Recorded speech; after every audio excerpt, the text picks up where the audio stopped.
قرآن مجید اللہ تعالیٰ کی وہ آخری اور مستند ترین کتاب ہے جسے دین کے معاملے میں انسان کی ہدایت کے لیے محمد رسول اللہ صلی اللہ علیہ وسلم پر نازل کیا گیا ہے۔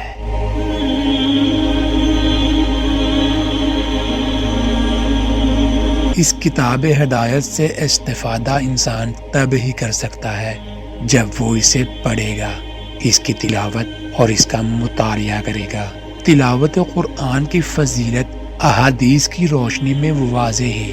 حضرت عثمان بن عفان رضی اللہ تعالی عنہ سے روایت ہے کہ رسول اللہ صلی اللہ تعالی علیہ وسلم نے فرمایا، تم میں سے بہتر وہ شخص ہے جو قرآن سیکھے اور اسے سکھلائے۔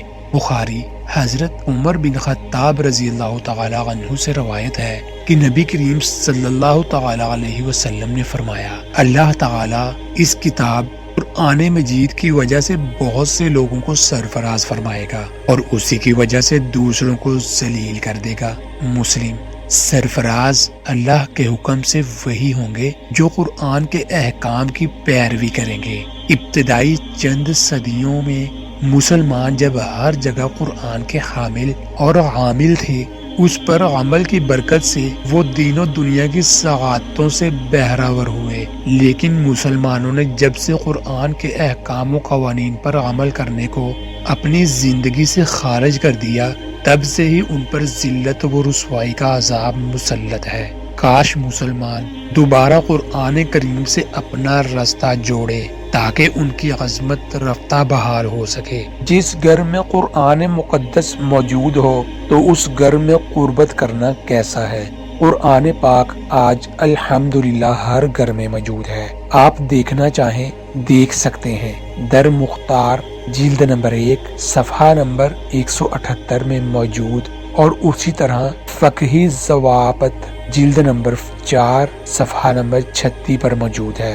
دنیا میں کوئی ایسی کتاب نہیں ہے جو اتنی عام ہے جو ہر گھر میں موجود ہو۔ کوئی ایسی کتاب نہیں ہے جس کے بارے میں اللہ تعالیٰ نے حفاظت کرنے کا وعدہ فرمایا ہو۔ اللہ تعالیٰ فرماتے ہیں، میں ہی قرآن مقدس کا محافظ ہوں اور میں ہی حفاظت کرنے والا ہوں۔ دنیا میں کوئی ایسی کتاب نہیں۔